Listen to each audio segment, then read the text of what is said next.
नहीं चलेगा, नहीं चलेगा, नहीं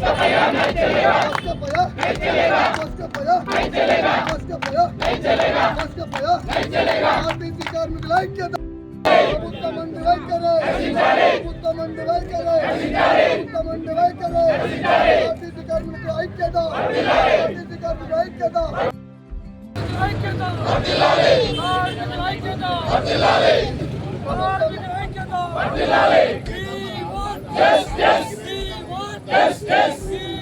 తమ న్యాయమైన కోరికల కోసం ప్రభుత్వం మారితే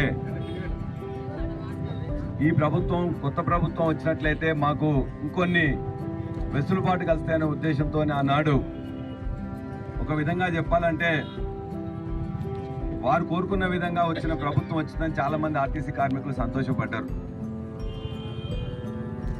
ఇవాళ ఎవరైతే మొత్తం కూడా 10 ఏళ్లలో పాలన చూసిన తర్వాత అంతకుముందు తెలంగాణ ఉద్యమంలో కూడా ముందు పీట నిలిచింది.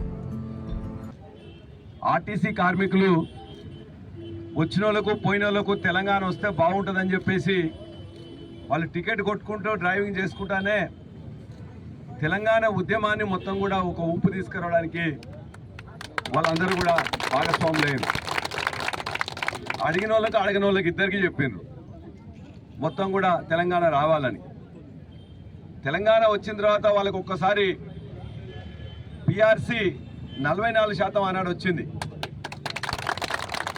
42% ఇతర వాళ్ళకు వస్తే వీళ్ళకి ఇంకా కష్టం ఎక్కువ ఉన్నది అనే ఉద్దేశంతో ఏ రాష్ట్రంలో ఇవ్వని విధంగా, దేశంలో ఏ రాష్ట్రంలో ఇవ్వని విధంగా ఇక్కడున్న పిఆర్సీ ఇచ్చినప్పుడు మొదటి పిఆర్సీ 44% ఇవ్వడం జరిగింది ఆనాడు. ఆ తర్వాత వాళ్ళు కూడా ఆనాడు స్ట్రైక్కి వెళ్ళిండ్రు. స్ట్రైక్కి వెళ్ళినప్పుడు కూడా దరిదాపుగా 50-52 రోజులు స్ట్రైక్ చేసిండ్రు. ఆనాడున్న ప్రభుత్వం ముందుగా కొంత పక్కన పెట్టున్నది. 2.5 సంవత్సరాలు అయితే వచ్చిన తర్వాత యూనివర్సిటీ బిల్లులన్నీ కూడా చేసిండ్రు కదా, అదేవిధంగా ఎమ్మెల్సీలకు సంబంధించి కూడా చేసిండ్రు కదా.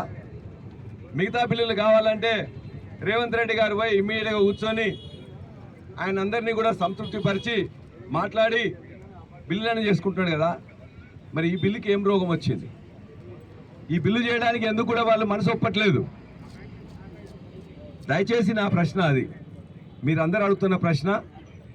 ఇవాళ వేలాది మంది కార్మికులందరూ కూడా ఈ ప్రభుత్వంలో మా యొక్క సంస్థను, మా యొక్క ఎంప్లాయీస్ని విలీనం చేయమని అడుగుతున్నారు. ఈ సంస్థకి ఏమన్నా ఆస్తులు లేవా? ఈ సంస్థ ప్రజలకు సేవ చేయట్లేదా? ఈ సంస్థలో ఉన్న కార్మికులు మిగతా వాళ్ళలాగా పనిచేయట్లేదా?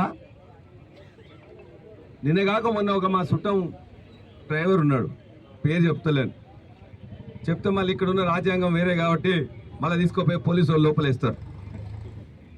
ఇక్కడున్న ఈశ్వరన్న కాబట్టి మా వాళ్ళకి, ఎందుకంటే మా పోలీసు రాజ్యాంగం వేరే ఉంటుంది ఇక్కడ.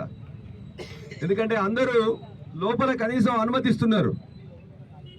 ఆనాడు 52 రోజులు స్ట్రైక్ చేస్తే కూడా లోపల అందరూ కూడా టెంట్లు వేసుకున్నారు కదా, బయటికి రాలే. వీళ్ళు మొత్తం బయటికి వెళ్ళగొట్టేసిండ్రు.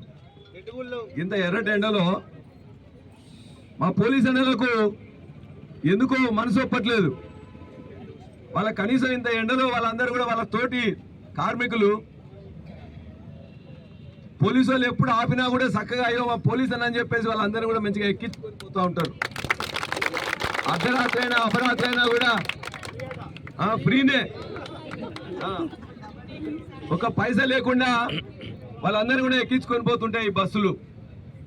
వాళ్ళకి ఏమైనా ఇబ్బంది అవుతుందని చెప్పి తెలుసుతో కూడా మా కండక్టర్లు కానీ మా డ్రైవర్లు కానీ ఏం కాదులే అన్న అని చెప్పేసి, ఎవరన్నా ఒక్కరో ఇద్దరు పైసలు ఇద్దామని చూస్తే కూడా వద్దులే అన్న అని చెప్పేసి మా అక్కలు కానీ మా అన్నలు కానీ చెప్తారు. అటువంటి పోలీసులకు కూడా కనికరం చూపట్లే. లోపల కనీసం నీడ కోసం ఏమడుగుతాండ్రు? నీడకుందామంటే ఆ నీడకు గింత ఎండలో ఎర్రటి ఎండలో దగ్గర దగ్గర 45-46 డిగ్రీలు ఉంటే ఎట్లా మనసు ఒప్పట్లేదు? మా అంబేద్కర్ రాసిన రాజ్యాంగం మా జరగామా మా ఆర్టీసీ కార్మికులకు పనికి రాకుండా పోతా ఉన్నది.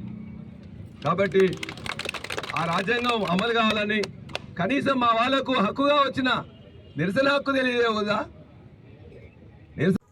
అతి తక్కువ సమయంలో మీ వ్యాపార సామ్రాజ్యాన్ని పెంచుకోవాలనుకుంటున్నారా? తక్కువ ఖర్చుతో ఎక్కువ పబ్లిసిటీ చేయాలనుకుంటున్నారా? అయితే ఇంకెందుకు ఆలస్యం? మీ జేఎన్టీవీ తెలంగాణ ఛానల్లో అతి తక్కువ ఖర్చుతో ప్రకటనలివ్వండి. అత్యధిక లాభాలను సాధించుకోండి. వ్యాపార, వాణిజ్య, పాఠశాలలు, వైద్యశాలలు, హోటళ్లు, వస్త్ర దుకాణాలు, అన్ని రకాల వ్యాపార ప్రకటనల కొరకు సంప్రదించండి. మా ఫోన్ నంబర్స్ 8558280881 9247896607.